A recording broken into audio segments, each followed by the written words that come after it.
Hi, hello எல்லாரும் எப்படி இருக்கீங்க? இன்னைக்கு தாபா ஸ்டைல் பன்னீர் கிரேவி எப்படி பண்ணலான்னு உங்களுக்கு நான் இன்னைக்கு செஞ்சு காட்ட போகிறேன். இந்த வீடியோவில் தாபா மேஜிக் பவுடர் எப்படி ப்ரிப்பேர் பண்ணுறதுன்னு உங்களுக்கு நான் சொல்ல போகிறேன். So stay tune. ஸோ இந்த ட்ரிக் இன்னைக்கு நான் உங்களுக்கு ரிவீல் பண்ண போகிறேன். ரொம்ப ரொம்ப ரொம்ப டேஸ்டியான ஒரு கிரேவி இது.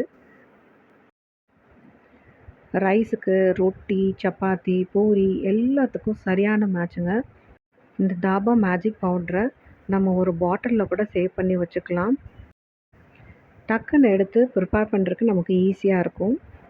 ஸோ வீடியோக்குள்ளே போகிறதுக்கு முன்னாடி நம்ம சேனலை நீங்கள் இன்னும் சப்ஸ்கிரைப் பண்ணலன்னா ப்ளீஸ் சப்ஸ்கிரைப் பண்ணிக்கோங்க. பெல் பட்டனோட சப்ஸ்கிரைப் பண்ணிக்கோங்க. லைக் பண்ணுங்கள், ஷேர் பண்ணுங்கள். சரி, இப்போ வாங்க நம்ம வீடியோக்குள்ளே போயிடலாம். இந்த கிரேவிக்கு 200 கிராம் பன்னீர் எடுத்துக்கோங்க. இப்போ நான் எடுத்துருக்கிற அளவு வந்து ஒரு 3 to 4% சாப்பிட்லாம். இதை வந்து நம்ம கரெக்டான ஒரு க்யூப்ஸ் ஷேப்ஸுக்கு நம்ம வந்து கட் பண்ணி எடுத்துக்கலாம். பாருங்கள், இந்த மாதிரி பெரிய க்யூப்ஸாக எடுத்துக்கணும். பன்னீர் நம்ம சாஃப்டாக இருக்கணுங்கிறதுக்காக ஹாட் வாட்டரில் கொஞ்சம் சால்ட் ஆட் பண்ணி ஒரு 5 மினிட்ஸ் அதை வந்து சோக் பண்ணி வைங்க. சோக் பண்ணதுக்கப்புறமா அதை ட்ரெயின் பண்ணிவிட்டு இப்போ நம்ம அதுக்கு மசாலா ஆட் பண்ணி ஒரு 15 மினிட்ஸ் நம்ம அதை வந்து மேரினேட் பண்ணி எடுத்துக்கலாம்.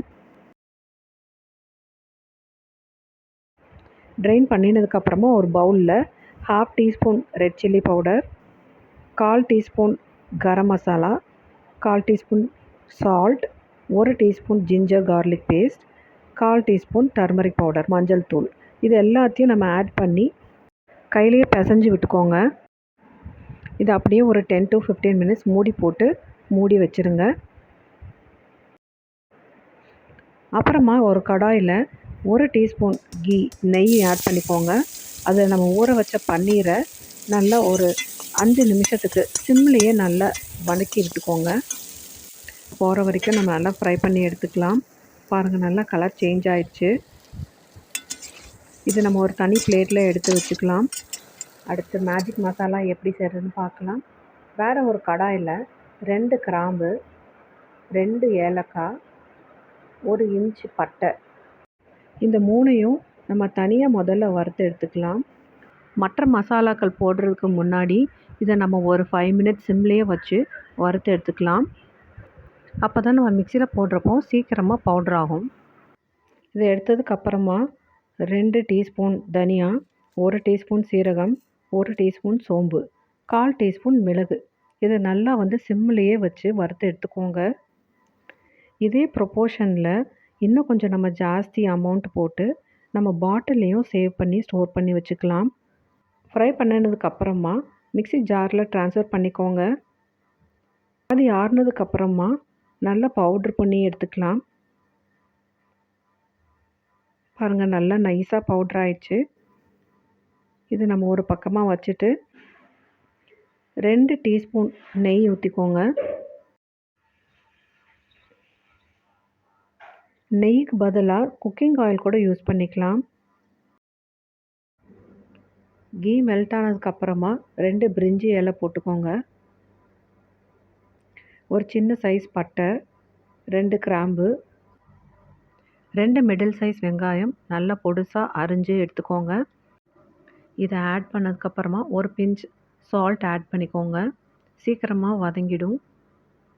ஒரு 5 மினிட்ஸுக்கு இந்த மாதிரி வதக்கிட்டே இருங்க, கை எடுக்காமல்.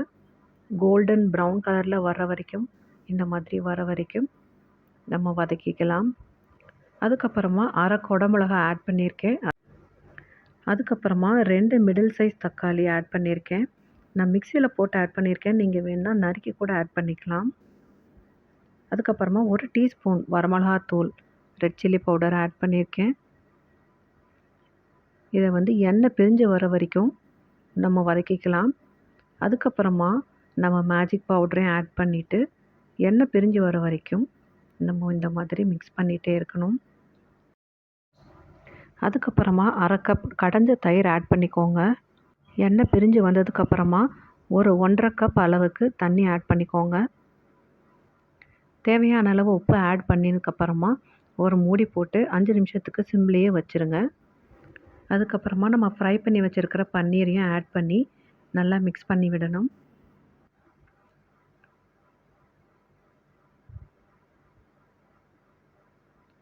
தேவையான அளவு கொத்தமல்லி தழையை ஆட் பண்ணிக்கோங்க. இதையும் மிக்ஸ் பண்ணினதுக்கப்புறமா நம்ம ஒரு மூடி போட்டு 5 to 10 மினிட்ஸ் சிம்மில் வச்சு எடுத்துக்க போகிறோம்.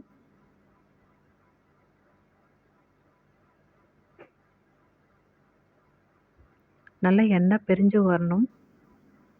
நம்ம போட்ட கீ வந்து வெளியே பிரிஞ்சு வரணும். சுவையான கிரேவி ரெடி. இப்போது கடைசியாக நம்ம கசூரி மேத்தி கொஞ்சம் கையில் நல்லா கசக்கி போட்டுக்கோங்க. ஒரு 1/2 டீஸ்பூன் அளவுக்கு. மிக்ஸ் பண்ணினதுக்கப்புறமா ஸ்டவ் ஆஃப் பண்ணிவிட்டு நம்ம சூடாக சர்வ் பண்ண போகிறோம்.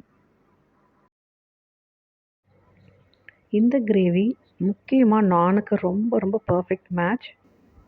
பாருங்கள், அருமையான கலர் வந்திருக்கு நமக்கு. ஃபுல் அண்ட் ஃபுல் நான் இதுக்கு கீ மட்டும்தான் யூஸ் பண்ணியிருக்கேன். நீங்கள் கீக்கு பதிலாக குக்கிங் ஆயில் கூட யூஸ் பண்ணிக்கலாம். இன்றைக்கி நான் ரைஸ் கூட சர்வ் பண்ணுறேன். இந்த ரெசிபி உங்களுக்கு ரொம்ப பிடிச்சிருந்ததுன்னா நம்ம சேனலை கண்டிப்பாக மறக்காமல் சப்ஸ்கிரைப் பண்ணிடுங்க.